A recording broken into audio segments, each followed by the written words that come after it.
Greetings and welcome to another edition of Montpelier Connection. I'm Mike Mrowicki, the state representative for the Windham-4 district of Dummerston, Putney, and Westminster. We're here at the studios today, even though we're during session. We're doing one of those special issue shows about one of the topics that I believe are of interest to our community, and certainly if you don't know a lot about community justice centers, like me, maybe you'll learn something today and have an idea of some of the more good work that's happening in our community. Today's guest is Darah Kehnemuyi, and Darah is the director of the Community Justice Center here in Brattleboro.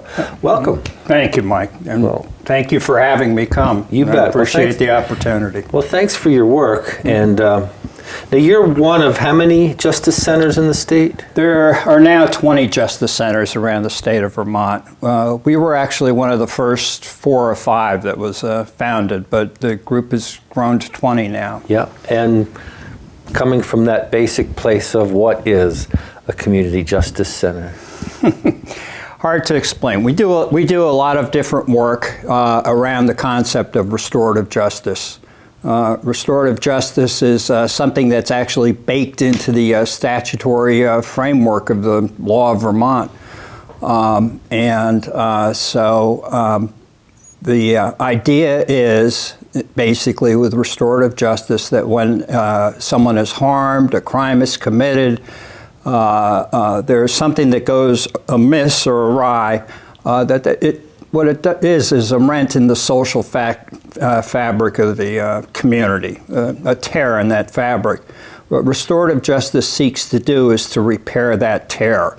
And so that's the general idea of what it is we do. We run a number of programs that sort of have that as their goal, or their focus. As you do your work, how do clients come to you, and what kind of things do you help them with?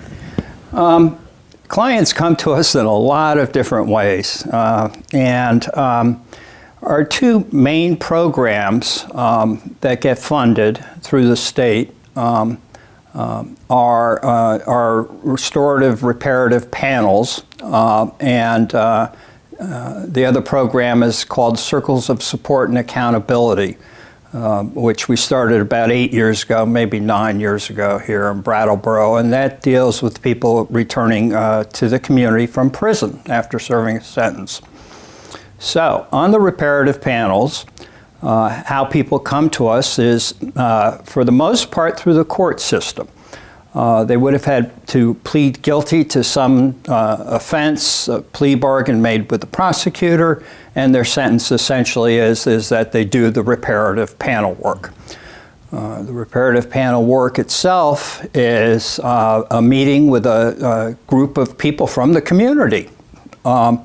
And it's one meeting, generally it lasts one meeting a month, and it generally lasts for 4 months. So these are citizen volunteers? They are, and we have about, on our panels, we run about 7 of these panels right now, and we have about 35 volunteers from the community who serve on those panels. This is ongoing work? It is, yes, it's not just a one-off. No.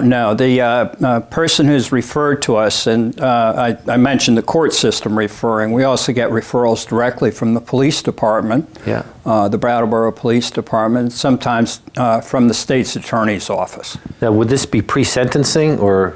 The police and the direct referrals from the prosecutor's office are pre-plea, or pre-resolution of the case. The cases that come to us through the court system, it's by a system we set up with the court and the prosecutors, so I can remember now, about 6 years ago, I think it was.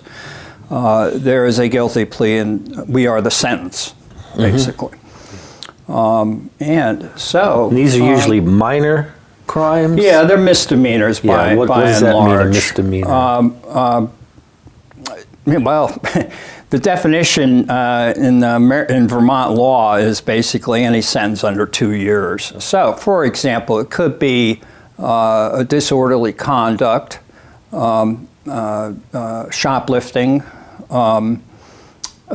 minor trespass, so those are the sorts of crimes we have. Every now and then we have what someone might consider a more serious crime being sent to us for reparative process type work, because there's something odd about the situation, the case, the circumstances, and so most often these come to us through the prosecutor's office because they're looking at a resolution that will be productive of that particular situation. Those are tend to be, to use your words, one-offs. We see them every now and then, but they're not very frequent. So we actually have a couple of those going right now because it's really the best way to have the situation resolved. Now, your training is as a lawyer, although you don't practice anymore. Is that how you got into this, or was there something you saw in the practice of law that felt that this was a way to go? I have a long career experience as a trial attorney, essentially. I started out in 1978 in another state. I worked there for 30 years, and then my wife and I moved to Vermont, and I worked in the court locally for 5 years, and then I retired. Yeah. And so it doesn't inform a lot of what I do. Before I became director of the Justice Center, I started volunteering there just about the time we first moved to Vermont. So I've been there a long time as a volunteer.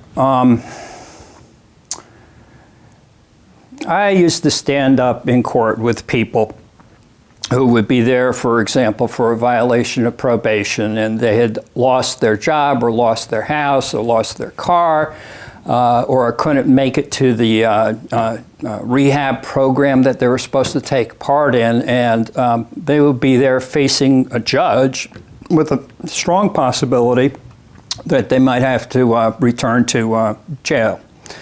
And I would stand there, and I wasn't the only person with this attitude, but we would stand there and think, only if this person had had some help along the way, all these dominoes in a row would not have fallen. And so you just wonder,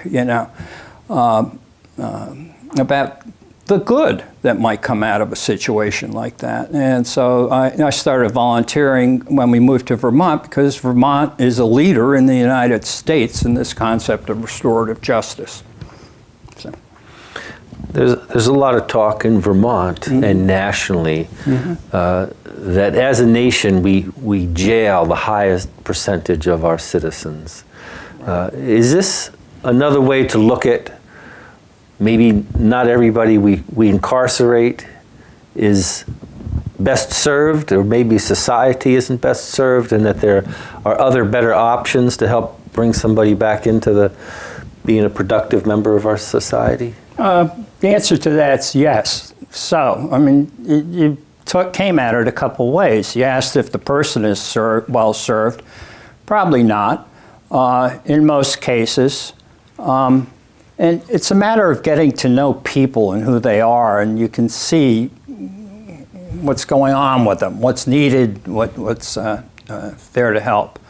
The concept of restorative justice, as it's first started up in Vermont, actually had to do with helping the community as much or even more than the particular person that might have been referred to a community justice center.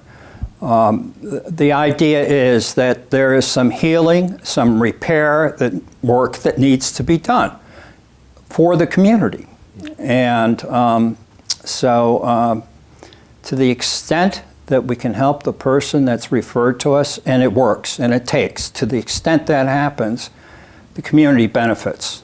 How does this work in terms of, do you actually bring people together? Let's say somebody's had a property crime. Right. Is that person brought in to meet with the person who's done the damage? Okay, so this goes from theory to practice and what actually happens. We always, when we have a referral, 90%, 95% of the time, we reach out to the victim and ask them to participate in some form or another. There are, for example, businesses that are the victim of a shoplifting incident locally don't have much time or interest in participating in our process, but we ask them. Sometimes on a trespass into an inhabited apartment, for example, we'll ask the victim what they want to do. They can come to the panel if they want, and most times they write a letter. And this is really the difference between the theory and the practice.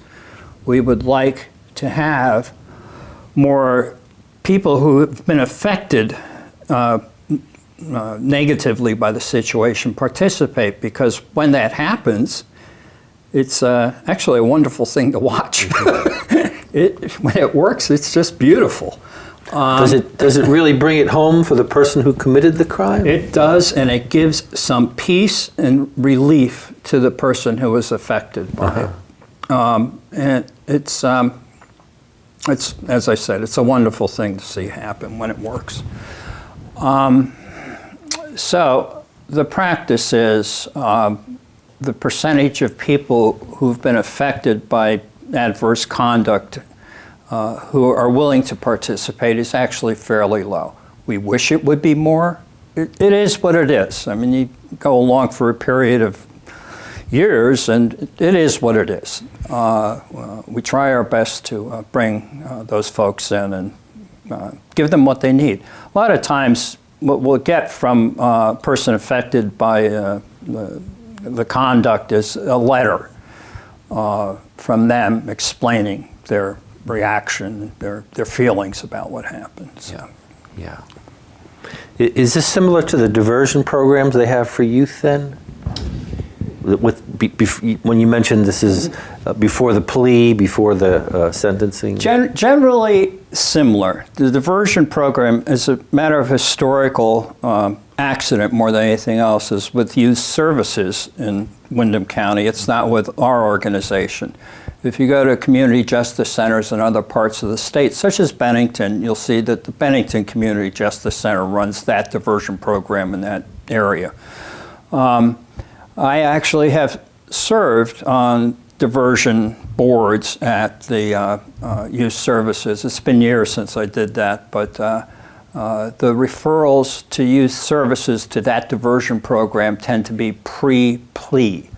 So it's a way of getting the case out of the court system without the person who's been cited or charged actually having to have a record of being convicted of that offense. They run a good program over there. I know those folks. We talk regularly, so, you know. Yeah. The people who come to you, are these mandatory referrals? Are these referrals by choice, like they give somebody an option? Would you like to try this program? Is it the probation and parole says you have to do this? Or how does that work?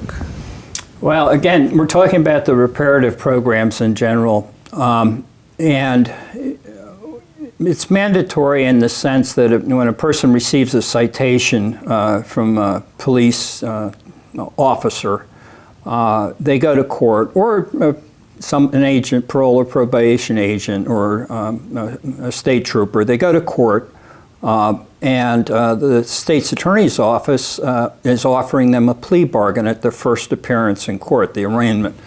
And basically the choice is you can go to the reparative panel, or you can pay a fine of so many dollars. And so the person has a choice.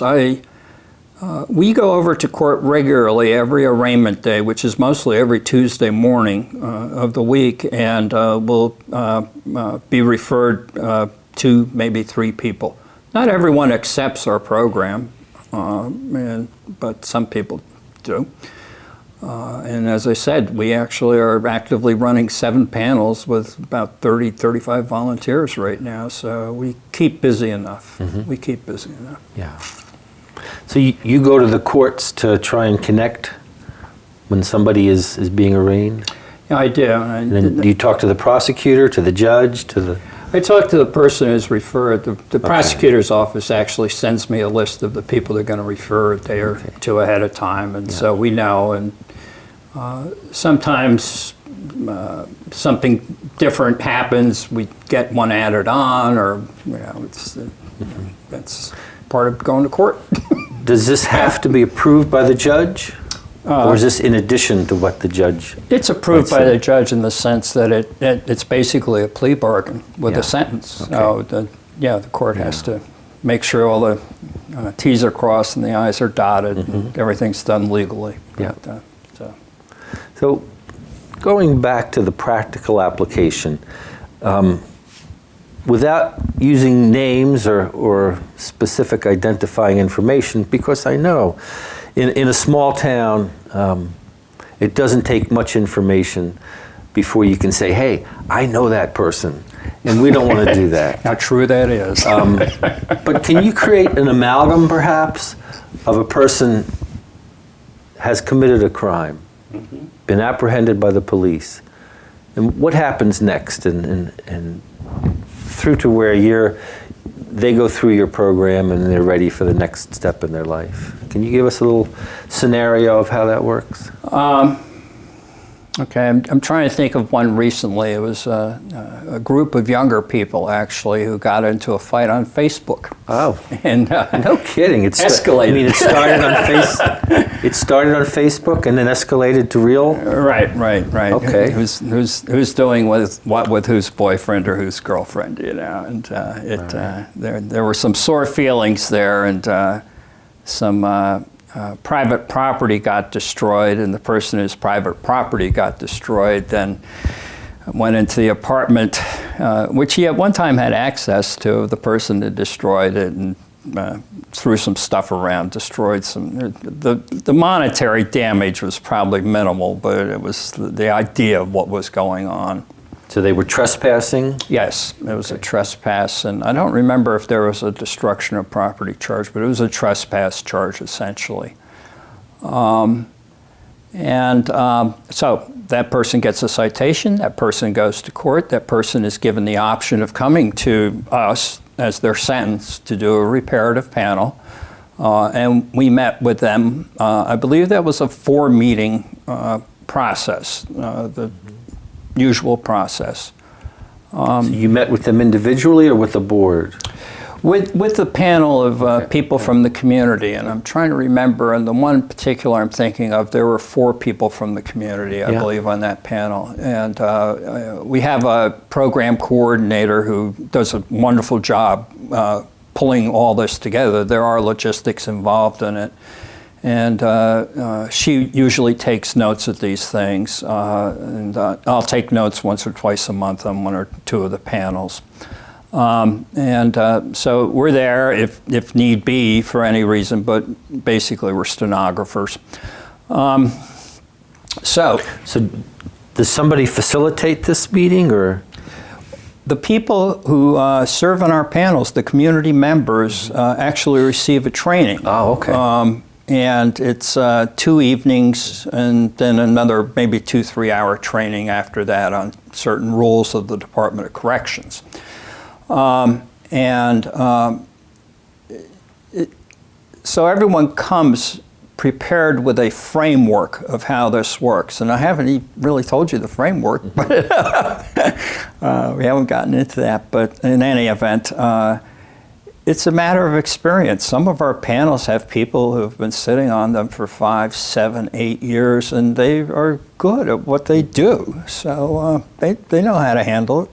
There really are 3 main questions that get asked. And it's a rubric, if you will. The first question that's asked is, who's been harmed by this conduct? And we look at the entire scope of everyone who might have been affected. It's not just the putative victim, the family, the brother, the mother, who's been affected by this? The community, the police, my children, who's been affected?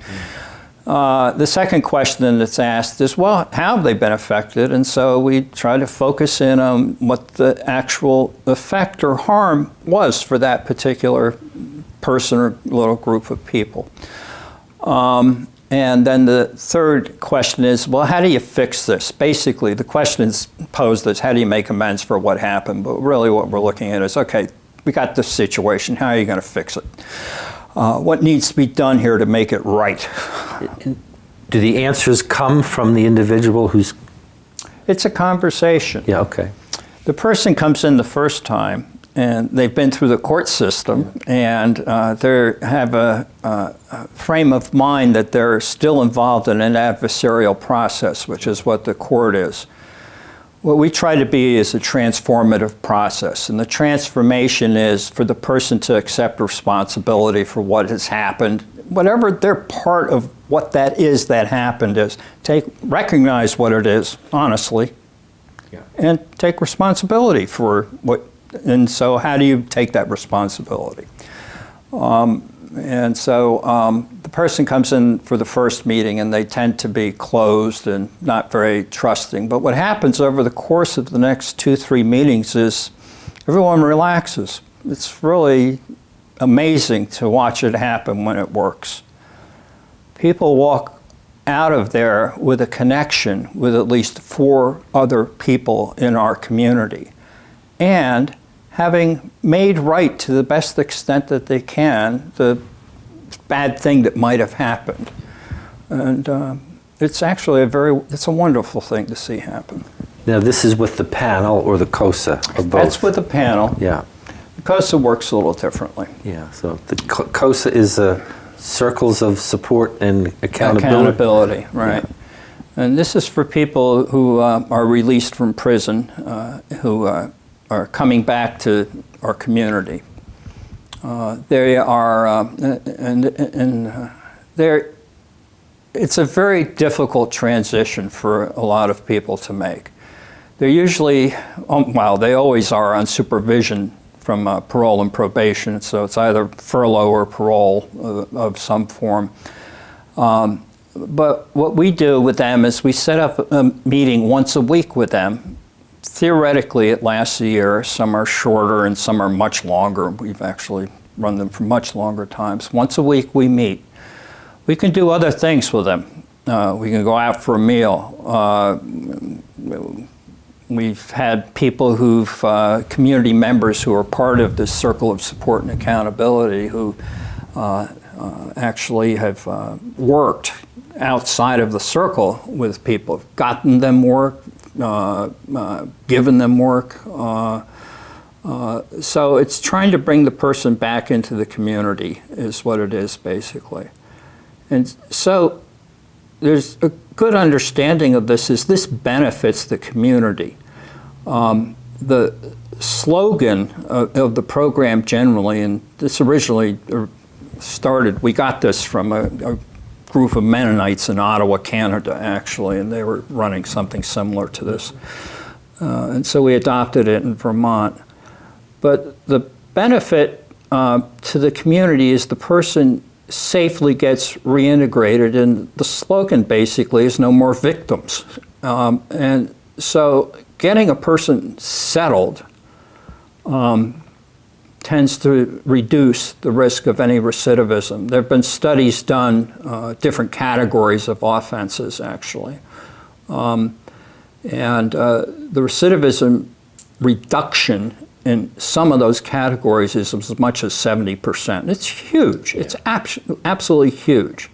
The cost of running our program is minuscule compared to what it costs to keep someone in prison.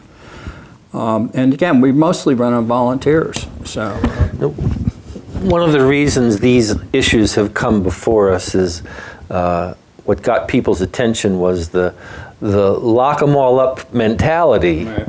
Turned out to be very, very expensive. I think the cost of incarcerating a man in prison right now is over $50,000 a year, and it's over $70,000 a year for a woman. That got people's attention, but I think the next step was, how do we really help? Are we doing the right thing by sending all people to prison who have committed some crimes, who have made some mistakes? And from what I'm hearing, this is something that's mutually beneficial. This is not just to help somebody with a condition of release, but this is to help heal the community. That's correct. We help the person specifically to get them settled. It's a difficult transition for some people. And in the end, the community benefits. there's a very direct benefit because you can see it. The person's established. They're not going to reoffend. It's just not going to happen. Yeah. Well, one of the things I've learned, whether it's education, human services, when somebody has relationships, those are protective factors, attachments. And when we tend to get in trouble, it's because we're isolated, don't have those protective factors going on. And it sounds like something similar here, where to help people move and get to a better place, those supports, those attachments, the relationships become a protective factor for them. Yes, Yeah. yes. Yeah. It's establishing relationships. Again, in some ways it's similar to the reparative panels. The person comes in and they're highly programmed through their furlough, parole and probation, and so the first 2 months, 3 months, they don't necessarily trust us, but that changes, and the change can be dramatic, actually. People just sort of settle. Yeah. And they have people they can talk to. Yeah. So, you know, our conversations generally are how's work going, how are you getting along with your probation officer, how are you getting along with your landlord, how are things going, what do you do with your free time, how's that working? Sometimes we talk about the Red Sox and the Patriots because really that's the only thing happening that time. Why not? So. Why not? Now these panels are all volunteers, the COSA and the... do you have enough volunteers? What if there are people out there that are saying, this is something that I want to get involved with, this is the way I want to participate in community and help others? We always welcome new volunteers, Mike. We always welcome new volunteers. I've been with the Justice Center 11, 12 years now, and I mean, I've rotated through panels and seen people come and go, and so we always refresh what we have. Yeah. So how do people get in touch with you, or how would they sign up to become a volunteer? Okay, well, we have a website. It's the Brattleboro Community Justice Center, and I will apologize. It probably certainly needs to be updated, but there is contact information on that website. Our reparative panel coordinator, Jackie Trepanier, is at 251-8141. I can be reached at 251-8142. Let me see, in the last 3 weeks we've had maybe 3 new people approach us about volunteering. The process is easy. There is a process, but it's fairly easy to get through. Yeah. So we welcome anyone who might be interested. I actually, the general idea, so people are aware, I know of at least one local church who is actually doing this on their own, unaffiliated with state funding, and they've been doing it for a while with one person. And, they have the same general idea of what we're doing, and that's fine. If it works, it's fine. You bet. Well, thank you. Thanks for your work. Thank you. Thanks for taking the time to come and share this with the community. I think there's a lot of people that are interested in this kind of work and how we can become a better society and a closer community. I think the community is important. I really thank you for the opportunity to be here, Mike. You bet. Thank you. And thanks again to the people here at BCTV. Once again, you help bring the work of what's happening in our community closer to you at home. If you haven't heard about this before, I hope it's informative. If you have, I hope it's affirming what you do know about it. And again, the people at BCTV do a great job here in helping bring these kind of things, this kind of information to you. So thanks. Until next time, this is Mike Mrowicki, and take care. Bye-bye now.